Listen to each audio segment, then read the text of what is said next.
여러분 안녕하십니까? 한국은행이 기준금리를 또 한꺼번에 0.5%포인트 올렸습니다. 올해 들어서만 벌써 6번 올려서 기준금리가 이제 3%가 됐습니다. 10년 만입니다. 한국은행 총재는 고통이 커지고 있는 걸 안다. 하지만 경제 전체를 위해 어쩔 수 없다고 말했습니다. 먼저 이덕영 기자가 전해드립니다. 한국은행 금융통화위원회가 기준금리를 2.5%에서 3%로 인상했습니다. 또 0.5%포인트를 한꺼번에 올렸습니다. 기준금리가 3%가 된 건 2012년 이후 10년 만입니다. 코로나로 0.5%까지 내려갔던 기준금리는 작년 8월부터 오르기 시작했습니다. 올 들어 벌써 6번이나 올렸는데 지난 7월에 이어 이번에 사상 두 번째로 0.5%포인트를 한꺼번에 올렸습니다. 이렇게 해서 기준금리는 불과 14개월 만에 6배가 됐습니다. 금리를 또 크게 올린 이유에 대해 한국은행은 물가와 환율 때문이라고 했습니다. 물가 상승세가 조금 꺾이긴 했지만 여전히 5%보다 높고 환율도 계속 올라 수입 물가 상승은 물론 외환 위험도 커지고 있다고 밝혔습니다. 미국의 금리 인상 속도가 예상보다 빠르다는 점도 영향을 주고 있습니다. 미국 연방준비제도는 최근 3번 연속 0.75%포인트씩 한꺼번에 올렸습니다. 한국이 쫓아가곤 있지만 여전히 미국 기준금리보다 0.25%포인트 더 낮습니다. 한국은행 총재는 이런 급격한 금리 인상이 어쩔 수 없는 선택이라고 말했습니다. 최근 가파른 금리 인상 과정에서 국민 여러분 대부분의 고통이 가중되고 있음을 잘 알고 있습니다. 하지만 경제 전반의 더 큰 손실을 막기 위해서는 불가피하다는 점도 이해해 주셨으면 합니다. 그러면서 물가 상승률이 앞으로도 5% 이상 유지될 경우 금리를 또 올릴 거라고 밝혔습니다. MBC 뉴스 이덕영입니다. 이창용 한국은행 총재는 국민 대부분의 고통이 가중되고 있는 걸 잘 알고 있다고 했습니다. 급격히 오른 금리에 고통받는 사람들 중에서도 그 고통이 유난히 더 큰 분들이 있습니다. 저희가 만나서 얘기를 들어봤습니다. 김아영 기자입니다. 직장 생활 5년 차인 20대 여성. 작년 봄에 전셋집을 얻기 위해 수협에서 1억 4천만 원을 빌렸습니다. 당시 금리는 2.07%, 이자로 매달 36만 원을 냈습니다. 하지만 최근 금리가 3.69%까지 올랐습니다. 한 달에 내는 이자가 43만 원으로 올랐습니다. 조금이라도 더 우대금리로 받으려고 이제 외화 예금도 가입하고 뭐 해서 더 낮춰서 받은 게 2.08% 금리였고 더 내야 할 이자는 한 달에 7만 원. 적은 돈 같지만 사회 초년생에게는 그렇지 않습니다. 세금 떼고 월급 190만 원에서 학자금 대출, 생활비 대출 갚고 전세 대출 이자까지 내고 나면 30만 원으로 한 달을 버텨야 합니다.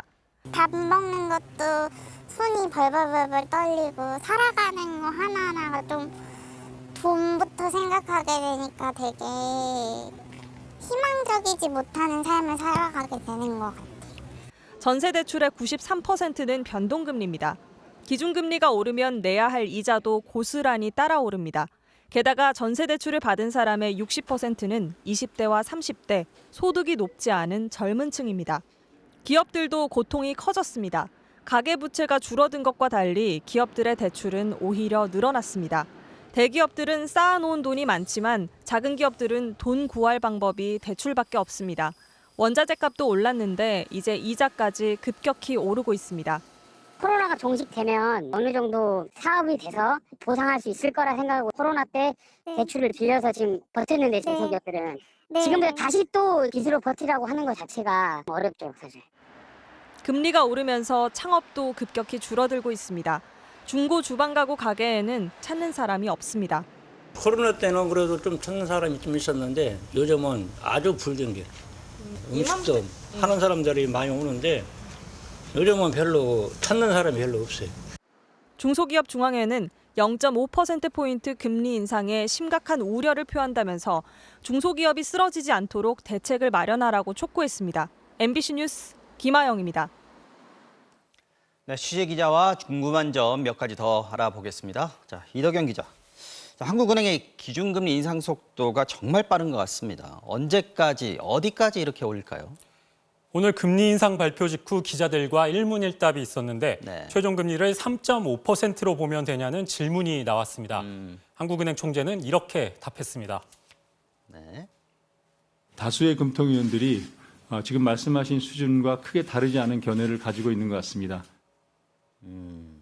변수는 미국입니다. 네. 미국의 기준금리 결정은 올해 11월과 12월 두 번 더 남아 있는데 또 0.75%포인트를 한꺼번에 올릴 가능성이 높습니다. 네. 현재 미국 기준금리가 3.25%니까 두 번 다 이렇게 올리면 4.75%까지 오르는 겁니다. 한국의 금통위는 11월 한 번 남아 있습니다.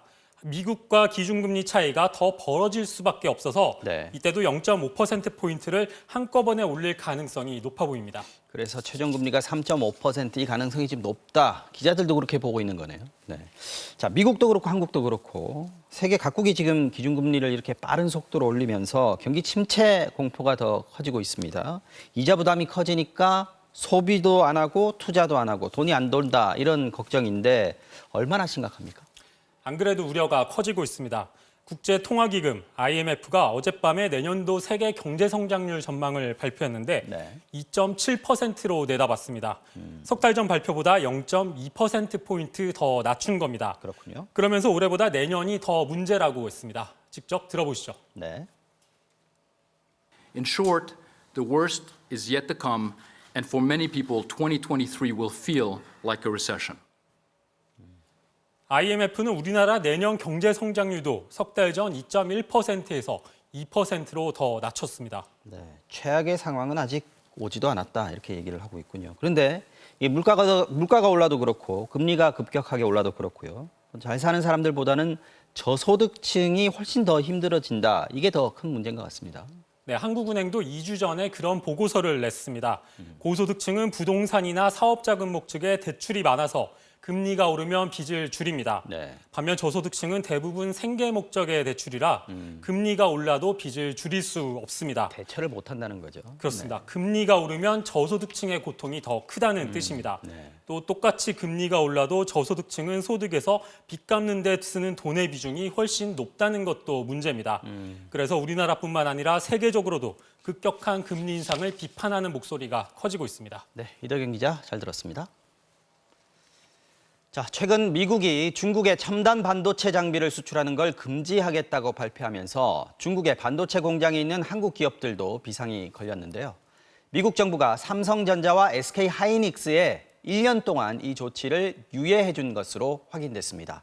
일단 급한 불은 끄게 돼서 반갑긴 한데 1년 뒤에는 또 어떻게 되는 걸까요? 김윤미 기자의 보도입니다. 삼성전자는 중국 시안과 수저우에 공장을 갖고 있습니다. SK하이닉스는 우시와 충칭에 공장이 있고 작년에는 인텔이 갖고 있던 다롄 공장도 사들였습니다. 미국이 중국의 반도체 장비 수출을 금지하자 두 기업은 비상이 걸렸습니다. 중국 현지 공장들의 첨단 장비를 반입하기 어려워졌기 때문입니다. 오늘 미국 상무부는 두 기업에만 따로 이메일을 보내 앞으로 1년 동안은 따로 절차를 밟지 않아도 장비를 수입할 수 있다고 통보했습니다. 두 한국 기업의 수출 통제 조치를 1년 유예해 준 겁니다. 세계 메모리 반도체 시장을 양분하고 있는 두 기업이 생산에 차질을 빚을 경우 미국도 반도체 공급에 문제가 생길 걸 우려한 조치로 보입니다. 삼성전자와 SK하이닉스는 당장 급한 불은 끌 수 있게 됐습니다. 공장 설비를 업그레이드하고 낡은 공정을 보완할 수 있습니다. 하지만 딱 거기까지입니다. 1년 유예 기간이 끝나면 그 뒤는 알 수 없습니다. 현상 유지는 할 수 있긴 하지만 업그레이드 하는 거는 허락을 하지 않을 가능성이 높죠. 반도체 공장에는 더 그런 묵시적인 메시지가 있는 거죠. SK하이닉스는 중국 우시 공장에 극자외선으로 반도체 회로를 미세하게 그리는 첨단 장비를 들여올 계획이었지만 사실상 불가능해졌습니다. 중국에서 반도체 공장을 더 운영할 수 있을지조차 알 수 없기 때문입니다. 하지만 꼭 악재만은 아니라는 분석도 나옵니다. 무섭게 추격해오는 중국 반도체 산업이 주춤해지면 중장기적으로는 한국이 반사이익을 얻을 수도 있습니다. MBC 뉴스 김윤미입니다. 러시아군의 공습을 받아온 우크라이나가 반격을 시작했습니다. 상황 알아보겠습니다. 유럽 연결하겠습니다. 자, 조명아 특파원. 오늘이 공습을 당한 지 사흘째인데 이번에는 우크라이나가 러시아 점령 지역을 되찾았다고요? 네, 우크라이나 남부 작전부 대변인이 2시간 전쯤 헤르손 지역에서 5개 마을을 되찾았다고 발표했습니다. 우크라이나 남부 지역인 헤르손은 러시아가 병합했다고 선포한 4지역 가운데 하나인데요. 크림반도로 이어지고 있어 우크라이나와 러시아 모두에게 전략적으로 매우 중요한 지역입니다. 이틀 전 우크라이나의 대규모 공습을 한 이유로 푸틴 러시아 대통령은 크림대교 폭발에 대한 복수라고 했는데요. 우크라이나의 이번 헤르손 공격에 대해 푸틴이 다시 또 복수에 나선다며 공습을 추가할 가능성도 제기되고 있습니다. 우크라이나 전역에선 오늘도 새벽부터 공습 경보가 울렸습니다. 새벽부터 키이우를 포함한 중부 지역과 루안시크에 또 오데사 등 지역에서도 공습 안내 경보가 전송됐습니다. 자, 어제 유엔 총회에서도 이번 러시아의 공습에 대한 논의가 시작됐고요. 북대서양 조약기구 나토도 핵 억지 연습을 실시한다고 밝혔는데, 자, 푸틴 대통령의 핵 공격 가능성에 대한 대응이 전방위적으로 지금 나오고 있는 것 같습니다. 네, 나토 사무총장은 다음 주 핵 억지 연습 스테드페스트눈을 실시하겠다고 밝혔습니다. 핵 억지 연습은 매년 열리는 정례 훈련이긴 하지만 지금 이런 훈련은 러시아에 경고 메시지를 보내면서 동맹 간 결속을 강화하는 목적이 있다고 볼 수 있습니다. 또 현지 시간으로 오늘 열리는 나토의 우크라이나 국방 연락그룹 회의에서는 우리나라를 포함한 50여 개국이 참여해 우크라이나 추가 지원 방안에 대해 논의할 예정입니다. 푸틴 러시아 대통령은 오늘 핵무기 사용에 대한 국제사회의 경고는 정치적 수사라는 발언을 했는데요. 영국 정보기관도 푸틴이 핵을 사용하기엔 아직 멀었다면서도 위험성에 대해선 조심할 필요가 있다고 분석했습니다. 네, 러시아는 이번 우크라이나 공습에서 발전소와 변전소 같은 기반 시설을 집중 타격했는데요. 전기 공급이 끊긴 주민들이 피해를 겪고 있습니다. 당장 추운 겨울을 앞두고 러시아의 노림수로 보이는데 지금 우크라이나 상황을 이어서 전해드리겠습니다. 전쟁이 치열한 동부전선 정반대쪽 르비우시. 러시아의 공습으로 인한 폭발에 검은 연기가 도로 멀리서 솟아오릅니다. 파괴돼서 연기가 나는 곳은 이 지역 변전소입니다. 도시 전력 공급에 차질이 생겼습니다. 시내 식당은 촛불을 켜고 영업을 하고 상점에선 직원들이 깜깜한 어둠 속에서 스마트폰 불빛에 의존해 물건들을 정리합니다. І сьогодні так само нема світла. Торгувати дуже тяжко, людей нема. Повиїжджали люди, бо страшно. 발전소와 송전소에 집중된 러시아의 공습으로 르비우 지역 30%가 정전 상태에 놓였고 전기 공급 차질로 일부 지역에선 상수도 공급도 끊겼습니다. Фактично 4 підстанції в межах Львівської області виведено з ладу, і для того, щоб їх привести. 전기가 끊기면서 전화와 인터넷 연결도 잘 되지 않아서 스마트폰이 겨우 터지는 인터넷 통신사 건물 앞에 사람들이 단체로 모여들기도 했습니다. 수도 키이우도 정전이 됐습니다. 저녁 시간 인근 아파트는 모두 불이 꺼졌습니다. 전기가 끊긴 실내에서 촛불을 켜서 생활합니다. 전기 공급이 제한되다 보니 저녁 시간엔 고체 연료에 성냥으로 불을 붙여 식사를 준비합니다. 있을 때는 음식을 다 요리하고 다 준비하고 지금 저녁에는 그냥 따뜻하게 해요. 아니면 커피나 차를 만들어서 마셔요. 시내 중심지는 6시 이후 모든 전력이 차단됐고 매장 영업도 중단됐습니다. 수도 키이우는 지금도 평균 최저 기온이 4도에 불과할 정도로 춥습니다. 금세 밤이 길어지고 기온이 급격히 떨어질 텐데 러시아는 전력과 난방 공급을 끊어 주민들의 불안과 피해를 키우는 것을 목표로 하고 있습니다. 러시아군은 어제도 벨고르드 지역의 변전소를 공격하는 등 에너지 관련 시설을 집중 타격했습니다. 파리에서 MBC 뉴스 조명아입니다.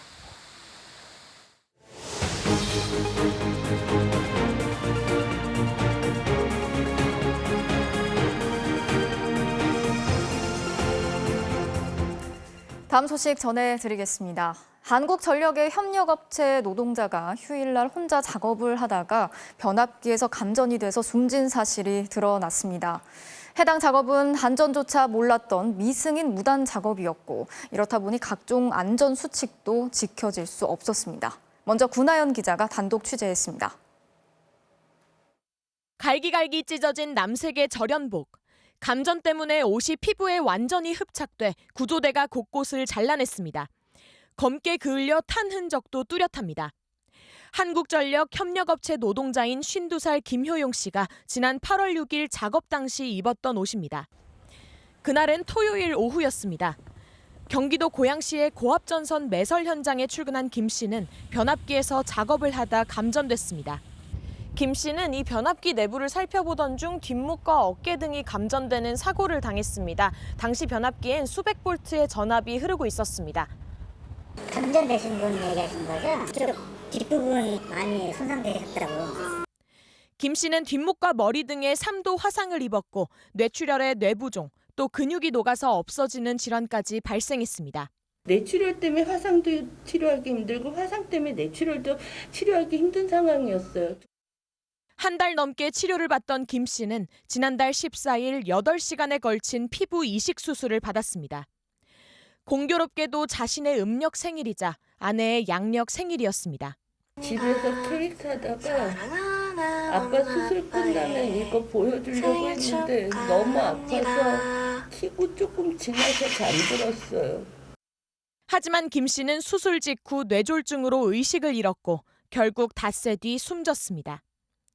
사고 후 아빠 얼굴도 제대로 못 본 두 딸이 보내온 15초짜리 영상도 끝내 보지 못했습니다. 사고가 발생한 해당 공사는 한국전력의 발주를 따낸 한 협력업체가 맡고 있었습니다. 그런데 토요일이었던 사고 당일, 이 업체는 한전에 사전 보고 없이 미승인 무단 작업을 한 것으로 확인됐습니다. 이렇다 보니 작업에 앞서 전기 차단 여부 등 한전의 위험성 판단이 이뤄질 수 없었고 공사를 총괄하는 감리원도 배치되지 않았습니다. 협력업체는 안전관리 책임자도 배치하지 않아 사고 당시 변압기 주변에는 김 씨만 있었습니다.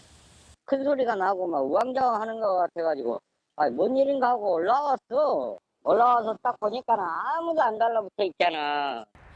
지난 1월 고 김다운 씨가 전봇대 작업 중 감전사한 사실이 알려진 뒤 한전은 미승인 무단 작업을 금지했지만 현장에선 지켜지지 않았습니다. MBC 뉴스 구나연입니다. 이렇게 승인받지 않은 무단 작업에서 사망사고가 발생하자 협력업체 측은 위중한 상태였던 김효용 씨를 상대로 집요하게 은폐를 종용했습니다.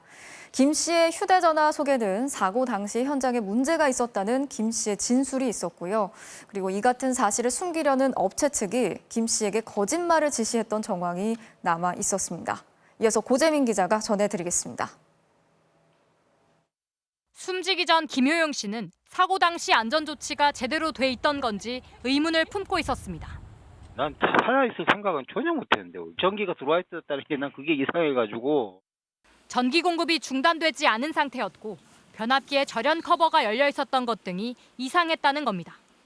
변압기를 열어본 거는 제가 아니고 제가 좀 늦게 도착했는데 변압기가 열려 있었죠. 그런데 협력업체 측은 생사를 넘나들던 김 씨의 의문을 풀어주기는커녕 회사가 살아야 한다며 은폐를 종용했습니다. 우리가 토요일이가 무단이야 원래. 회사도 좀 살기 위해서 우리가 이제 점검 전날 작업해놓고 우리가 그날 확인 차원에서 저렇게 이야기해도 사전에 필수 보고해야 하는 작업이 아닌 단순 점검으로 한전과 경찰 등에 말해달라고 요구한 겁니다.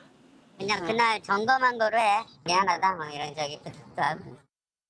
공사를 발주한 한전의 전화는 받지 말라는 지시까지 했습니다. 모르는 전화를 받지 마. 한전에서 전화 확인 하고 이것저것 물어보려고 전화할 거야. 근데 받지 마버려. 김 씨는 중환자실에 입원한 뒤에도 협력업체 관계자들의 전화를 받아야 했습니다. 무단 작업 사실이 들통나면 한전으로부터 벌점을 받고 다음 입찰에도 제약을 받을 수 있는 만큼 사건을 은폐하려 한 것으로 보입니다. 유족들은 숨진 김 씨의 휴대전화에서 이 같은 통화 녹음 파일 30여 개를 발견했고 우선 협력업체를 고소했습니다. 협력업체 관계자는 무단 작업을 한 이유에 대해 한전에서 주말 공사를 못하게 하는 편이어서 임의대로 하는 경우가 있다고 해명했습니다. 또 김 씨에게 은폐를 권유한 걸 두고는 기억나지 않는다며 전화를 받지 말라 한 건 귀찮을까 봐 그런 것이라고 말했습니다. 한전은 시공사 측이 통보 없이 무단 작업을 시행해 사전에 알 수 없었다며 안타깝고 유감스럽다는 입장을 밝혔습니다. 대단히 안타깝고 아주 유감스러운 그런 사고입니다. 발주자냐 도급인이냐의 그 지위와 상관없이 산업재해가 근절되도록 저희가 최선의 노력을 해야 한다고 생각을 합니다. 또 이 같은 무단 작업을 근절할 수 있도록 예방 대책을 계속 추진하겠다고 밝혔습니다. MBC 뉴스 고재민입니다.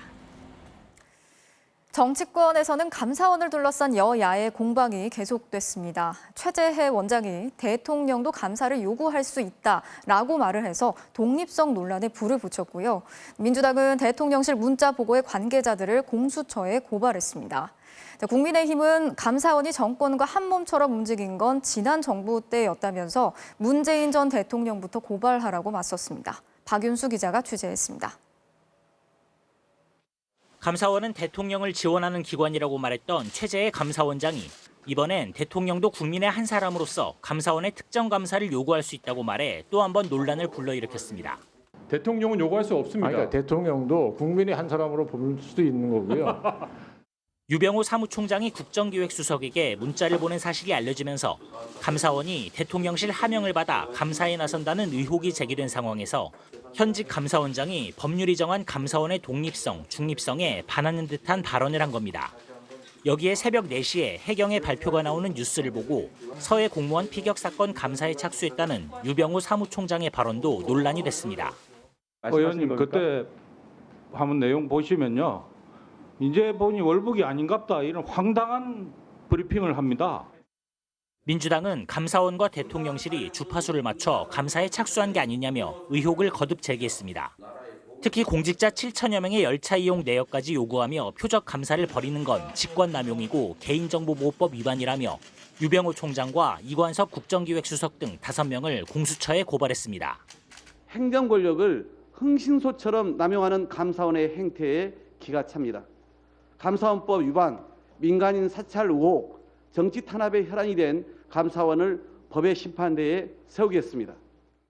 국민의힘은 청와대와 감사원이 한 몸처럼 움직였던 건 오히려 문재인 정부라고 반박했습니다. 문재인 대통령이 직접 나서서 4대강 사업 감사를 대놓고 지시했습니다. 문재인 전 대통령부터 고발하십시오.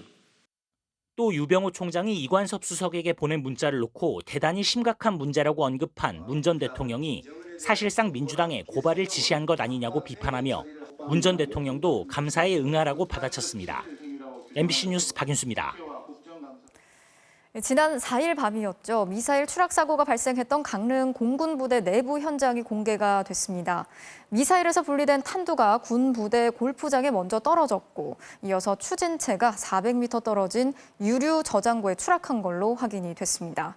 더 큰 사고로 이어질 뻔한 건데 사고 은폐에 대해서 국회 국방위원회 의원들의 질타가 이어졌습니다. 이용 기자가 전해드리겠습니다. 지난 4일 밤 현무미사일 탄두가 떨어진 공군부대 골프장입니다. 잔디 지역에 10여 미터의 큰 홈이 파였습니다. 당시 충격을 보여주듯 흔적이 제법 깊습니다. 군 당국에 따르면 공군 18전투 비행단 내 백사장에서 현무미사일이 발사된 시각은 지난 4일 밤 11시. 미사일은 10초가량 정상 비행을 하다가 갑자기 내륙 쪽으로 방향을 틀었고 30초 후 탄두가 먼저 골프장으로 떨어졌습니다. 이후 탄두에서 분리된 추진체가 골프장에서 400m 거리인 유류 저장고로 떨어졌습니다. 충격에 의해서 파진 거고 탄두는 이쪽 안쪽으로 파지고 추진체는 충격에 의해서 분리되면서 추진체가 유류 저장고 부지에 추락하면서 화염이 발생했고 추가 충격으로 파편들이 여기저기 튕겨져 나갔습니다. 이 과정에서 저장고 내 잔디와 소나무가 일부 타고 철제 구조물과 울타리가 파손됐습니다. 유류 저장고는 보안을 이유로 촬영이 금지돼 이 내용은 군 관계자의 구두 설명에만 의존했습니다. 부대를 찾은 국회 국방위 의원들은 군 당국이 진실을 은폐하려 했다며 질타했습니다. 비가 많이 안 왔자면은 유로고까지 번져서 폭발할 수도 있었고 대형 화재로 대형 사고로 이어질 뻔한 이런 사고죠. 낙탄 사고가 발생한 지 8일 만에 불과 민가와 수백 미터 떨어진 군부대 유류 저장 시설에 미사일 추진체가 떨어진 것으로 공식 확인되면서 정부와 군 당국이 사고를 은폐하려 했다는 비판이 더 커질 것으로 보입니다. MBC 뉴스 이웅입니다. 북한이 쏘는 미사일 방어를 위해서 우리 군이 미국에서 신형 요격 미사일을 들여오는 사업을 추진하고 있는데요. 이 사업에 무려 2조 5천억 원이나 투입이 된다고 합니다. 그런데 미사일이 제대로 작동이 되는지, 혹시 불량품은 아닌지 실제로 시험 발사를 해볼 수 없는 것으로 드러났습니다. 어떻게 된 일인지 정동훈 기자가 취재했습니다. 발사대에서 솟구친 미사일이 빠른 속도로 날아가 무인 표적기를 격추합니다. 현재 우리 군이 북한의 장사정포 같은 고도 30km 이하로 날아오는 미사일 공격을 막기 위해 운용 중인 패트리엇2 유도탄입니다. 군은 이 미사일의 요격률을 획기적으로 높이겠다며 지난 2014년부터 패트리엇2를 신형인 패트리엇3로 교체하고 있습니다. 총 사업비는 발사대 개조 비용까지 포함한 2조 5천억 원. 방사청은 한 발에 50억 원에 달하는 이 팩3 미사일을 미국에서 사오면서 성능 평가는 실사격 검증 없이 서류로만 한 것으로 확인됐습니다. 미국 등 여러 나라에 이미 실전 배치돼 있어 성능이 입증됐다는 이유에서였습니다.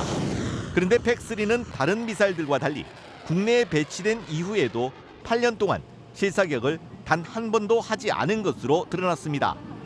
발사 능력 숙달을 위한 훈련은 물론 불량품을 걸러낼 기회조차 없었습니다.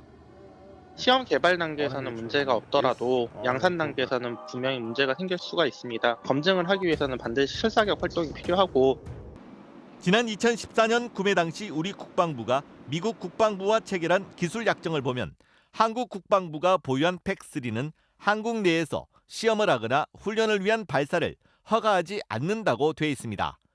방사청은 최근 팩3 미사일 100여 발을 같은 조건으로 추가 구매하겠다는 제안서를 미국 측에 보낸 걸로 확인됐습니다. 전쟁 나기 전에는 이걸 쏠 수가 없게 돼 있습니다. 그런 게 무슨 무기가 역할을 하겠습니까? 협약 자체를 새로 수정해서 새로 써야 한다고 봅니다.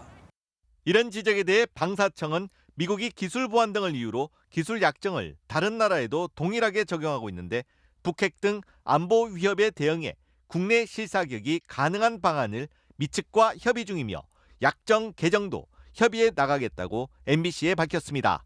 MBC 뉴스 정동훈입니다. 과천에 있는 방위사업청이 윤석열 대통령의 대선 후보 시절 공약대로 대전으로 이전을 하게 되는데요. 그런데 새 청사가 지어지기도 전에 일부 부서만 먼저 급하게 이사를 한다고 합니다. 대통령의 국정과제 달성을 빨리 해야 한다는 이유 때문인데요. 무기 개발 같은 중요한 업무에 차질이 빚어지진 않을지 우려가 나오고 있습니다. 서혜영 기자가 단독으로 전해드리겠습니다. 지난 1월 충청 지역을 방문한 윤석열 당시 국민의힘 대선 후보는 방위사업청의 대전 이전 공약을 발표했습니다. 방사청까지 이전을 하면 이 지역이 우리나라 국방과 기술의 요람이 될 것이고, 윤석열 정부 출범 불과 4개월 만인 지난 8월 방사청의 이전이 정부 고시로 확정됩니다. 그런데 방사청 이전에 3천억 원이 넘는 세금이 드는 것으로 파악됐습니다. 방사청은 최근 이전 사업비로 3,190억 원을 책정하고 2027년까지 대전에 신청사를 만든 뒤 과천에 있던 1,600여 명을 옮겨간다고 기재부에 보고했습니다. 2017년 비어있던 과천 청사로 이전했는데 불과 5년 만에 또다시 이전이 결정된 겁니다. 그런데 방사청은 청사가 신축되는 2027년에 앞서 내년에 지휘부와 정책부서를 먼저 대전에 보내기로 했습니다. 청장과 차장실, 국방기술보호국 등 230명만 대전의 구마사회 건물로 이동한다는 것인데 대통령이 내세운 지역 균형 발전이라는 국정과제를 조기에 달성하기 위한 조치라고 방사청은 설명했습니다. 사업본부 등 1,300명이 넘는 방사청 직원들은 신축 청사 완공까지 과천에 남을 예정인데 무기 개발과 구매 등의 업무를 과천과 대전을 오가며 해야 할 상황이라 자칫 업무 차질이 빚어질 것이라는 우려가 제기되고 있습니다. 이사를 서둘러야 하는 방위사업청은 지난 9월 초 내년 예산에 이사 등 이전 사업비로만 210억 원이 필요하다고 국회에 요청했습니다. 그런데 예산 내역을 살펴보니 신규 예산으로 편성하지도 않았고 예산 편성 전 거쳐야 할 연구 용역은 뒤늦게 이뤄졌고 사업 계획 적정성 검토는 아직 마치지도 못했습니다. 사전 준비나 사업 타당성을 검토해서 이전해야 될 방사합청 문제가 대통령실과 마찬가지로 정치적 목적에 의해서 급박하게. 이에 대해 방사청은 이전에 따른 직원들의 업무 불편함을 줄이기 위한 다각적인 지원 방안을 검토하고 있다고 설명했습니다. MBC 뉴스 서혜연입니다. 최근 북한의 위협이 고조되면서 여권에서는 전술핵 배치나 핵 무장 같은 강경한 주장이 흘러나오고 있습니다. 대통령실은 NPT, 그러니까 핵 확산 금지 조약을 존중한다 이렇게 밝혔지만 전술핵 배치에 대해서 여지를 남기는 듯한 윤 대통령의 발언을 둘러싸고 여러 가지 해석이 나오고 있습니다. 이정은 기자가 취재했습니다. 북한이 남한을 향한 전술핵 훈련을 한 사실이 공개되자 핵에는 핵으로 맞서야 한다는 주장이 여당에서 나오고 있습니다. 저는 궁극적으로 우리가 핵무장을 하는 쪽으로 방향을 가지고 가야 된다. 정진석 국민의힘 비대위원장은 더 나아가 핵 없는 한반도를 약속한 한반도 비핵화 선언도 폐기하자고 주장했습니다. 북한은 정반대로 핵을 개발하고 핵 고도화하고 핵 무장을 완성하지 않았습니까? 그러니까 더 이상 그 선언에 집착할 필요가 없다. 강경론이 연일 회자되는 건 윤석열 대통령의 어제 발언이 묘한 여지를 남겼기 때문으로 보입니다. 핵 확산 금지 조약, NPT 체제를 존중하고 전술핵 재배치를 고려하지 않는다고 명확하게 선을 그었던 이전과 달리 윤 대통령이 어제는 그러지 않았습니다. 적으로라도 전술핵을 재배치해야 하는 거 아니냐 그런 의견은 있는데 어떻게 생각하십니까? 우리나라와 미국의 조야의 여러 의견들을 잘 경청하고 또 따져보고 있습니다. 이 말에 여권 인사들의 강경론이 더해지면서 일각에선 정부가 전술핵 재배치를 고려하는 것 아니냐는 의문이 제기됐습니다. 김성한 국가안보실장은 압도적인 한미연합방위 태세로 대북 억제력을 강화하겠다는 원론적인 입장을 밝혔습니다. 그러면서 대통령실은 엄중한 상황이란 인식하에 다양한 의견을 듣고 있다고 전해 전술핵 재배치가 여러 옵션 중 하나인 점을 부정하지는 않았습니다. 그러나 전술핵 재배치를 위해선 NPT 탈퇴를 해야 하는 데다 한반도 비핵화라는 대전제를 스스로 부정해야 하는 모순적인 상황에 처할 수 있습니다. 비확산 체제 유지를 원하는 미국의 동의를 얻어내기도 쉽지 않습니다. 당장 실현 가능한 카드는 아니라는 뜻인데 안보 이슈로 지지층 결집 효과를 누릴 수 있는 만큼 논의 자체를 여권에서 먼저 차단하지는 않을 것으로 관측됩니다. 이런 가운데 존 커비 백악관 국가안보회의 조정관은 한국의 입장은 한국이 밝히도록 두겠다며 전술핵 배치 문제에 대한 직접적인 언급을 피했습니다. MBC 뉴스 이정은입니다. 조선은 일본의 침략 때문에 망한 게 아니라는 등의 글을 올렸던 정진석 국민의힘 비상대책위원장은 자신의 주장이 식민사관이 아니라고 강조했습니다. 역사를 그대로 적었을 뿐이다. 공부 좀 하라고 말하기도 했습니다. 하지만 학자들 사이에서 그 자체가 식민사관이다.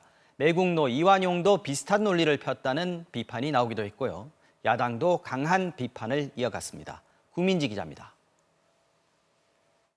조선은 일본군의 침략이 아니라 안에서 썩어 문드러져 망했다고 주장한 정진석 국민의힘 비대위원장. 일제의 침략을 정당화하는 식민사관이라는 비판이 커지고 있지만 역사를 그대로 적었을 뿐이라고 반박했습니다. 그건 식민사관이 아니라 역사 그 자체예요. 제발 공부들 좀 하십시오. 그러면서 자멸하지 않고 침략을 받은 나라는 없다는 독립운동가 한용운 선생의 수필을 인용했습니다. 그러나 한국사 전문 강사인 최태성 씨는 조선이 식민지가 된 것은 구한국이 힘이 없었기 때문이라는 친일파 이완용의 글을 SNS에 올렸습니다. 조선은 안에서 썩어 망했다는 정 위원장의 주장이 친일파의 논리와 비슷하다는 점을 우회적으로 강조한 겁니다. 사학계에서는 일본이 조선을 강제로 병합한 것이 아닌 조선이 스스로 망해가고 있었다고 보는 것 자체가 식민사관이라는 지적이 나왔습니다. 격차를 이용해서 한국을 이제 군사적으로 강제 병합한 것이다. 이렇게 봐야 되는 거지. 조선이라는 나라가 스스로 기울어져서 망해가고 있었다. 이거는 사실하고 거리가 멀다고. 민주당은 정 위원장이 일본의 여당 대표나 조선 총독이냐며 여당을 상대로 친일 공세에 나섰습니다. 여당 대표부터가 이런 주장에 젖어 있으니 우리 정부의 굴종적 친일 노선에 대한 우려가 끊이지 않는 것입니다. 반면 국민의힘은 정 위원장을 적극 방어하면서 이재명 대표를 겨냥해 김정은의 수석 대변인이냐고 맞불을 놨습니다. 김정은이 하고 싶은 말을 이재명 대표가 그대로 해주고 있구나. 민주당이 대한민국 정당인지 아니면 북한 노동당의 이중대 정당인지 저는 의심을 하지 않을 수가 없습니다. 한미일 군사훈련을 두고 친일몰이를 해선 안 된다는 게 국민의힘의 주장인데 이에 대해 이재명 민주당 대표는 역사를 잊은 민족에게 미래는 없다고 강조했습니다. MBC 뉴스 구민지입니다.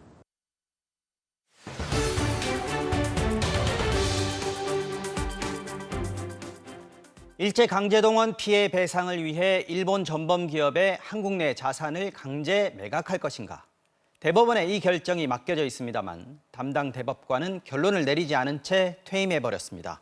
이 자리는 벌써 40일째 채워지지 않고 있습니다. 대법원에는 피해자가 다른 또 다른 강제동원 피해 배상 사건도 올라와 있는데 사정은 마찬가지입니다. MBC가 대법원에 또 퇴임한 전직 대법관에게 이 사건 대체 언제 결론이 날지 물어봤습니다. 사실상 기약이 없다는 답변이 돌아왔습니다. 집중 취재 먼저 김상훈 기자입니다. 지난달 2일 6년 임기를 마친 김재형 대법관.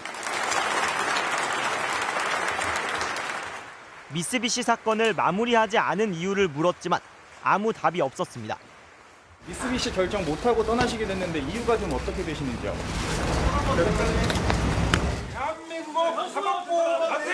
2018년 대법원은 강제 동원 피해를 배상하라고 판결했지만 미쓰비시는 무시해왔습니다. 결국 배상금을 받아내기 위해 미쓰비시의 자산을 강제 매각해달라는 피해자 개개인의 소송이 진행되고 있습니다. 김 전 대법관이 끝내 결정하지 못한 김성주 할머니 사건, 그리고 옆 재판부의 양금덕 할머니 사건. 대법원에는 2건이 올라와 있는데 모두 반년째 멈춰서 있습니다. 표면적인 이유는 주심 대법관이 퇴임했다는 겁니다. 후임이 사건을 넘겨받아야 하는데 국회가 오석준 대법관 후보를 인준하지 않아 후임 자리가 40일째 공석이기 때문입니다. 법원 외부적 요인도 작용했습니다. 외교부와 미쓰비시는 지난 7월 외교적 협의 중이다. 범정부적 노력이 경주되고 있다. 거의 동시에 똑같이 결정을 미뤄달라고 요청해왔습니다.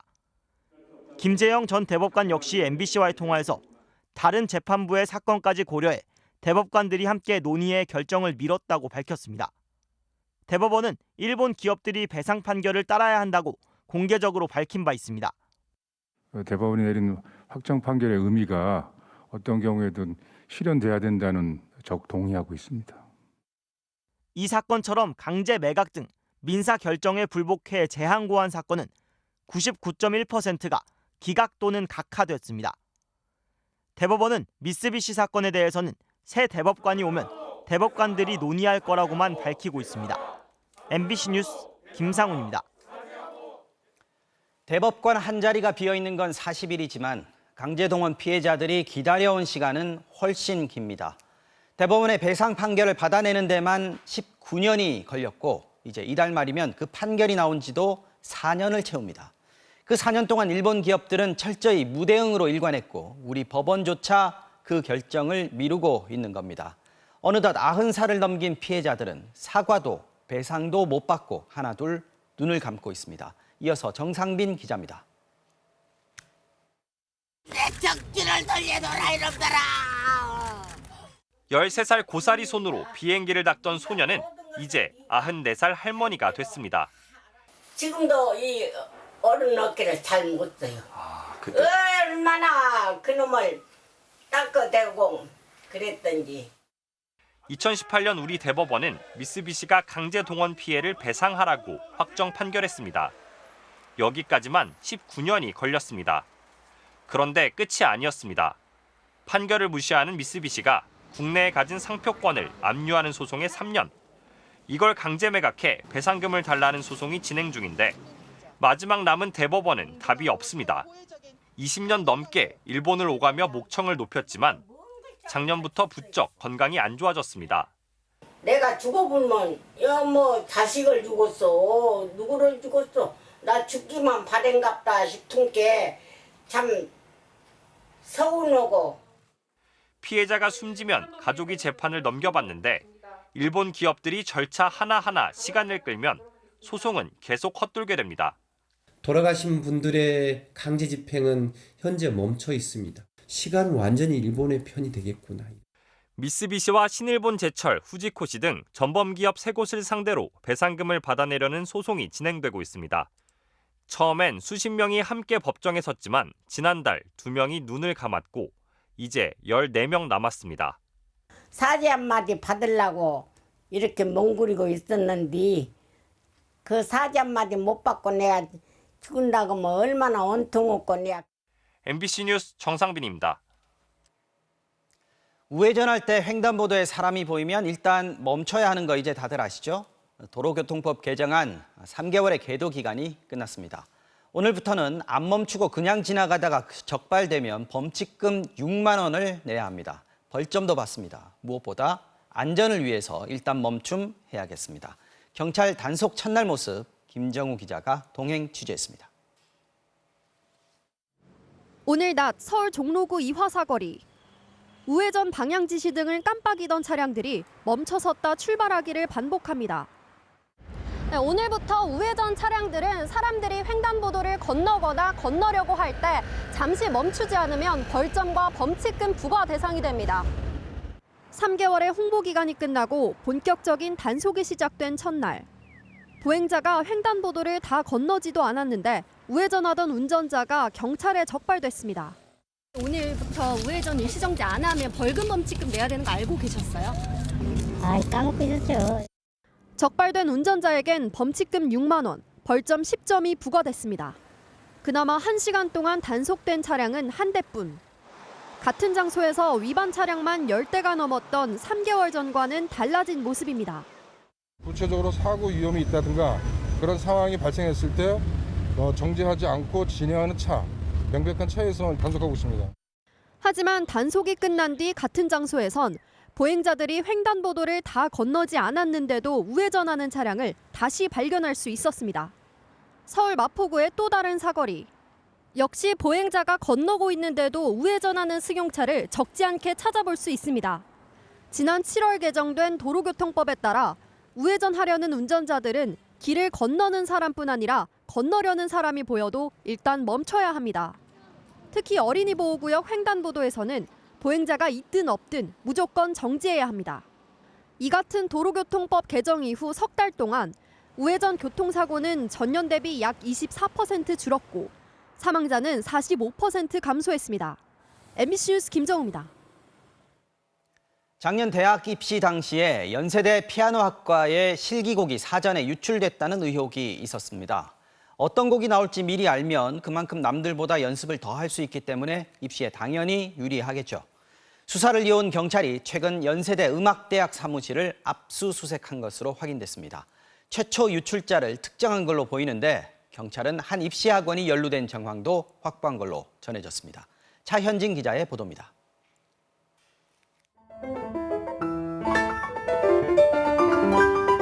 지난해 9월 연세대 피아노과 2022학년도 모집 요강에서 1차 실기곡 가운데 하나로 공지된 프란츠 리스트의 파가니니 대연습곡입니다. 그런데 공지 하루 전날 음대 입시생들의 단체 SNS방에 묘한 글이 올라왔습니다. 익명의 인물이 1차 곡 하나만 알려주겠다며 리스트에 32분 음표 첫 마디부터라고 적은 겁니다. 이 인물은 어떻게 알았느냐는 질문에 인맥발로 알게 됐다고 언급했습니다. 실제로 다음 날 연세대가 이 곡을 실기곡으로 공지하면서 사전 유출 의혹이 제기됐고 입시생들은 강하게 반발했습니다. 여러 음대 입시를 동시에 준비하는 학생들 입장에서 특정 학교의 실기곡을 먼저 하는 건 절대적으로 유리하다는 겁니다. 먼저 알게 되면 먼저 다 연습해놓고 준비 기간이 혼자 긴 거니까. 항의가 빗발치자 결국 연세대는 실기곡을 바꿨고 경찰에 수사를 의뢰했습니다. 1년간 수사해온 경찰은 한 음대 교수에게 실기 과제를 유출한 혐의가 있다고 보고 강제 수사 절차에 착수했습니다. 경찰은 지난달 연세대음대와 해당 교수의 연구실, 자택을 압수수색했고 교수의 휴대전화도 확보해 분석하고 있습니다. 또 해당 교수가 유출한 실기과제가 울산의 한 입시학원을 거쳐 처음 SNS에 유포한 학생에게 흘러간 정황도 포착한 것으로 확인됐습니다. 이에 대해 연세대는 수사 중인 사안을 두고 입장을 내놓기 어렵다고 밝혔습니다. MBC 뉴스 차현진입니다. 갑자기 날씨가 추워지면서 난방 시작하신 분들 많으실 텐데요. 보일러 가스 노출로 인한 사망 사고가 잇따르고 있습니다. 전북 무주에서 일가족 5명이 숨진 데 이어서 경북 포항에서도 모텔 투숙객 3명이 목숨을 잃었습니다. 배현정 기자가 전해드리겠습니다. 경북 포항의 한 골목길, 119 구급대원들이 들것에 실린 한 투숙객을 구급차로 옮깁니다. 지난 9일 정오쯤 모텔에 투숙했던 여성 3명이 방에서 쓰러진 채 발견됐습니다. 70대 여성 1명은 숨진 상태였고 나머지 2명도 병원으로 옮겨졌지만 숨졌습니다. 3명 모두 포항에 사는 지인을 만나기 위해 강원도에서 온 여행객이었습니다. 노크를 해도 그래가 문 열겠습니다 하고 여기 들어가겠네. 항상 거기에 앉아있고. 1차 부검 결과 사망 원인은 일산화탄소 중독.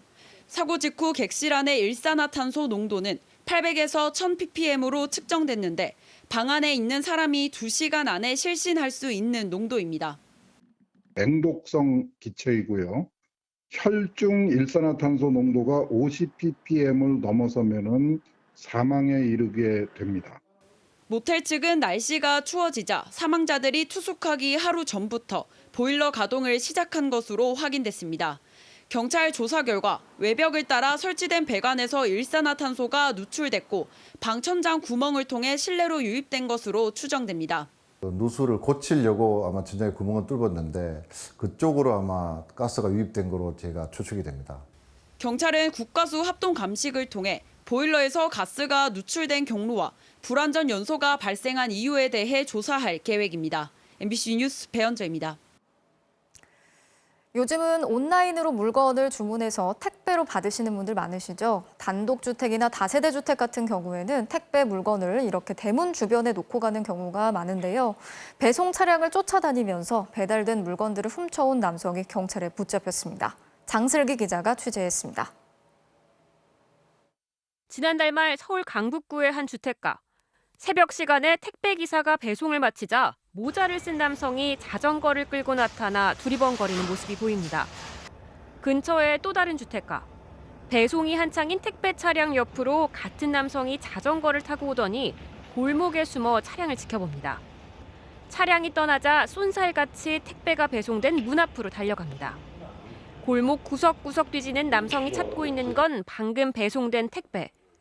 지난달부터 서울 강북구 일대에서 택배가 없어진다는 신고가 잇따르자 경찰은 CCTV 수백 대를 분석한 끝에 이 50대 남성을 붙잡았습니다.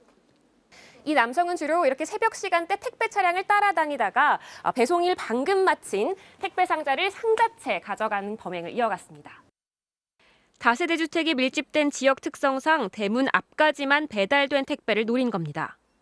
여기서는 좀 가져가는 것 같아요. 좀 이렇게 손을 타는 것 같은. 그런 얘기 들으신 적 네, 있으세요? 많아요. 경찰이 확인한 범행만 11차례, 400만 원 상당입니다. 남성이 훔친 물건은 주로 음식이나 의류 등 생필품. 경찰의 추적을 피하기 위해 자전거 색깔도 여러 차례 바꿔온 것으로 확인됐습니다. 남성은 경찰 조사에서 생활고에 시달리다 범행을 저질렀다고 말했습니다. 고시원비도 좀 미납돼 있고 특별하게 일하는 것도 없고 직업이 없다 보니까 생계형 범죄 맞습니다. 경찰은 남성을 구속하고 추가 범행이 있는지 조사하고 있습니다. MBC 뉴스 장슬기입니다. 네, 오는 일요일 중국에서는 다음 5년을 이끌 지도자를 선출하는 공산당 대회를 개최하는데요. 이미 10년을 집권했던 시진핑 국가주석의 3번째 집권이 기정사실화된 것으로 알려져 있습니다. 이를 앞두고 중국 전역에서 시진핑 주석 띄우기에 나섰는데요. 그 현장을 베이징 조희영 특파원이 전해드리겠습니다. 오늘 오전 베이징 중심의 대형 전시관. 버스에서 내리는 수백 명의 사람들은 베이징에 나와 있는 각국의 특파원들입니다. 중국 공산당이 공식 초청 안내하는 전시회 제목은 새 시대를 개척하다입니다. 중국의 10년이라는 전시물에는 국내 총생산과 1인당 가처분 소득이 2배로 늘었다는 경제 성과를 자랑합니다. 새 시대를 개척한 주인공은 시진핑 국가주석입니다. 각 전시관에는 시 주석의 사진, 시 주석의 어록, 시 주석 집권 10년의 성과가 자세히 설명돼 있습니다. 제로 코로나 정책을 통한 방역도 시 주석의 치적입니다. 마스크를 쓴 의료진과 군인의 모습이 전시장 벽에 새겨졌습니다. 얼굴에 마스크줄이 선명한 의료진들과 봉쇄 지역의 주민들에게 생필품을 배달한 무인 택배차까지 동원됐습니다. 중국과 유라시아를 연결하는 제2의 실크로드 건설, 중국의 우주 굴기를 상징하는 유인 우주선 선저우 12호도 전시돼 있습니다. 很新，很能展现我们国家的目前最强的一些最前沿的东西。我身为一个中国人，我感觉挺自豪的。 관영 매체에선 시진핑 주석 성과를 부각하는 다큐멘터리도 시작됐습니다. 제목은 링항, 항로를 인도하다는 의미입니다. 주민들이 시 주석을 둘러싸고 환영하는 장면에선 인민은 인민영수를 사랑한다라는 설명이 등장했습니다.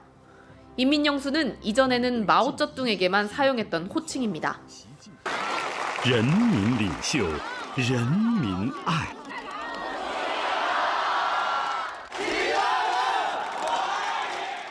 시 주석에게 신중국을 건설한 마오쩌둥과 같은 호칭을 부여한 것은 당대회 결과를 예측하게 합니다. 반도체, 전기차 등 핵심 산업에 대한 미국의 공세 강화와 경기 침체의 악재 속에 중국은 지금 시진핑 주석의 장기 집권 선포를 위한 최종 리허설이 진행 중입니다. 베이징에서 MBC 뉴스 조희영입니다. 국회 환경노동위원회 국정감사에서는 김문수 경제사회노동위원회 위원장의 과거 발언들이 논란이 됐습니다. 특히 민주당 윤건영 의원이 김일성 수령께 충성하고 있다라고 했던 발언이 문제가 됐는데요. 당사자인 윤 의원이 그 생각에 변함이 없냐고 묻자 김 의원이 그런 측면이 있다라고 답하면서 국감이 파행으로 치달았습니다. 김건휘 기자가 취재했습니다. 국감 시작부터 야당은 김문수 경사노위원장이 임명 전 유튜브에 나와 했던 말들을 문제 삼았습니다. 쌍용차 노조는 자살 특공대다. 이런 막말도 하셨어요. 이후에는 노조는 머리부터 세탁해야 한다. 상대를 부정하는데 어떻게 머리를 맞대고 앉아서 대화를 합니까?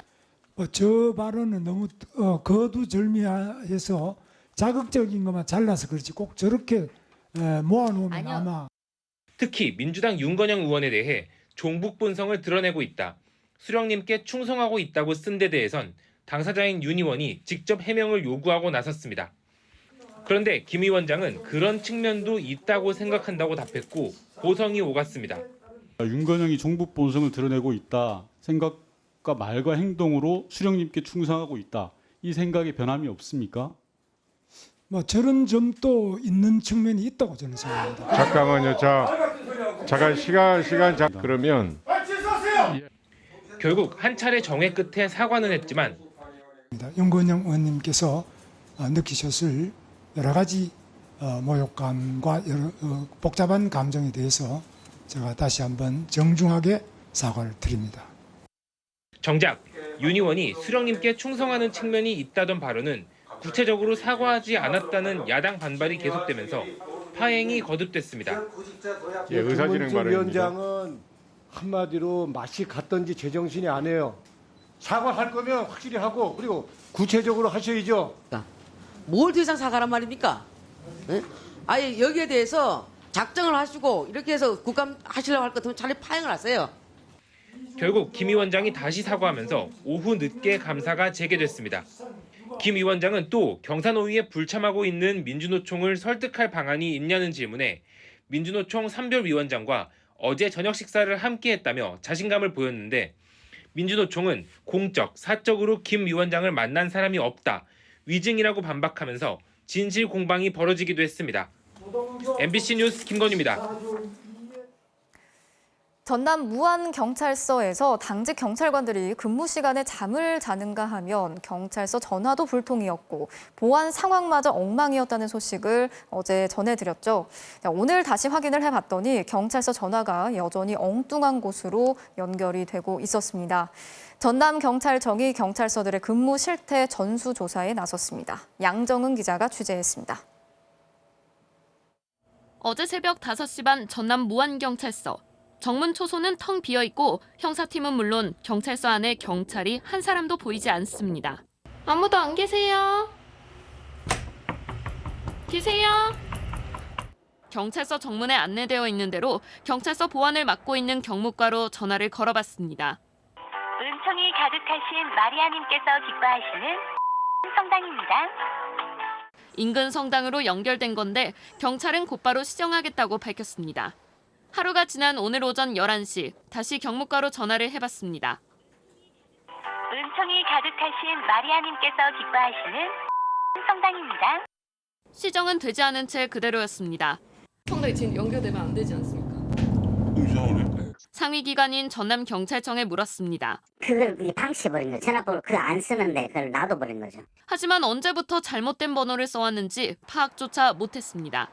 경찰은 추가 취재가 시작되자 잘못 표기된 경찰서 당직실과 경무과 전화번호를 오늘 오후 수정했습니다. 전남경찰청은 전남 21개 경찰서 야간 당직 근무 실태 전수조사와 함께 경찰서장 긴급회의를 열고 관련 대책을 마련하겠다고 밝혔습니다. 또 무안경찰서 야간 당직 경찰관들의 근무 실태를 조사해 결과에 따라 징계하겠다고 덧붙였습니다. MBC 뉴스 양정은입니다. 경찰의 스토킹 경고를 받고도 여자친구의 집에 무단으로 침입해서 폭행을 했던 경남 진주의 20대 남성이 결국 구속이 됐습니다. 이 남성은 지난달 배관을 타고 여자친구의 집에 침입했지만 구속영장이 기각이 됐었는데요. 그 이후에도 피해 여성에게 합의를 해달라면서 70여 차례나 연락을 하고 위치를 추적하는 등 다시 스토킹 행위를 하다가 경찰에 붙잡혔습니다. 법원은 이번엔 도주 우려가 있다면서 구속영장을 발부했습니다.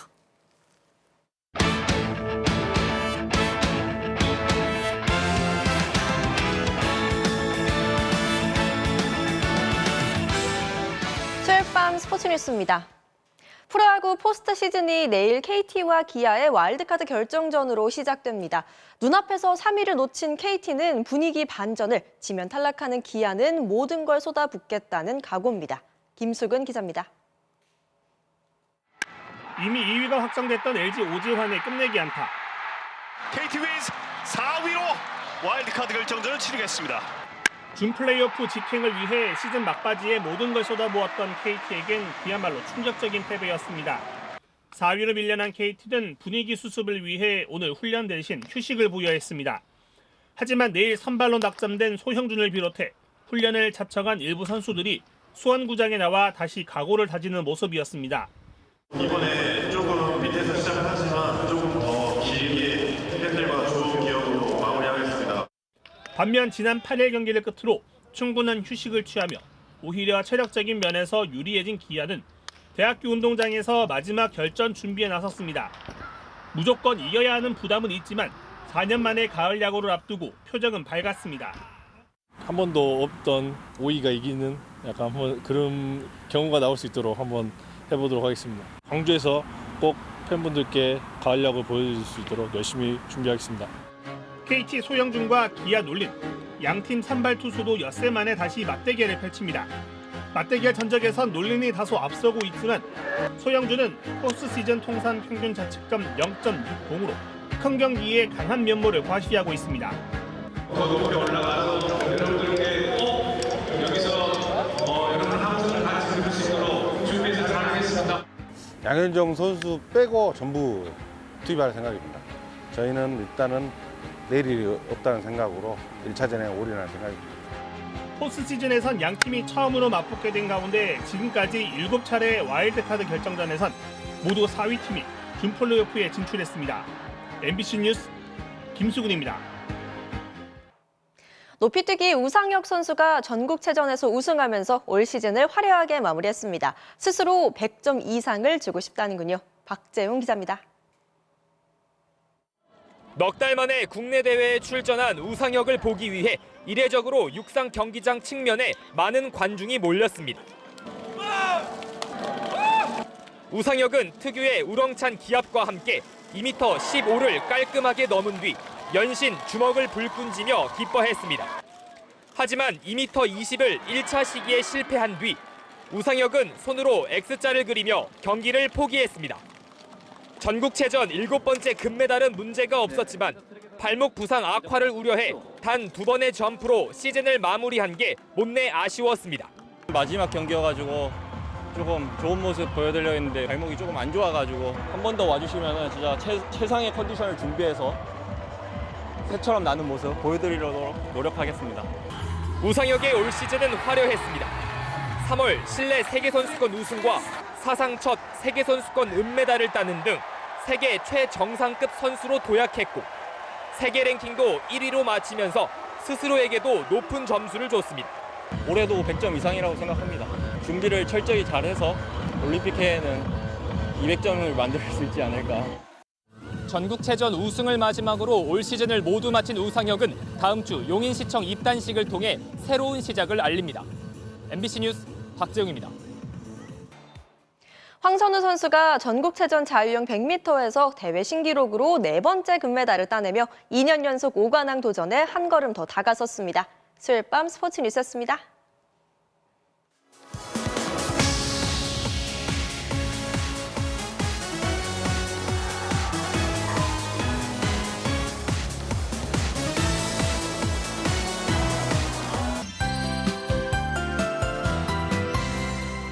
낮에는 다시 따스함이 감돌고 있습니다. 오늘 밤사이에도 맑은 날씨가 이어지면서 안개가 끼는 곳이 있겠습니다.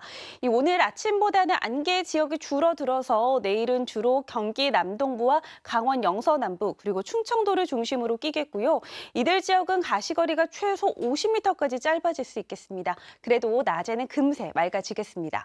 내일은 아침과 낮 기온이 모두 오늘보다 오를 텐데요. 일교차는 계속해 크게 벌어지겠습니다. 특히 경북 의성의 경우 하루 사이에 기온차가 17도나 벌어지겠고요. 서울과 광주도 10도 이상 일교차가 벌어지겠습니다. 자세한 지역별 내일 날씨입니다. 내일은 종일 맑은 가운데 낮에는 가을 햇살이 쏟아지겠습니다. 또 오늘 전남 광양에서는 산불이 발생했는데요. 건조한 가을철인 만큼 불씨 관리에 신경을 써주셔야겠습니다. 아침 최저 기온은 오늘보다 2도에서 5도가량 높습니다. 서울 11도, 원주 8도, 대전 9도를 보이겠고요. 낮 최고 기온은 서울 23도, 강릉 22도, 부산 24도까지 오르겠습니다. 주말까지는 맑고 낮에는 포근하겠는데요. 일요일 밤부터는 찬 공기가 내려와 다시 기온이 뚝 떨어지겠습니다. 날씨였습니다. 수요일 뉴스데스크 마치겠습니다. 함께해 주신 여러분 고맙습니다.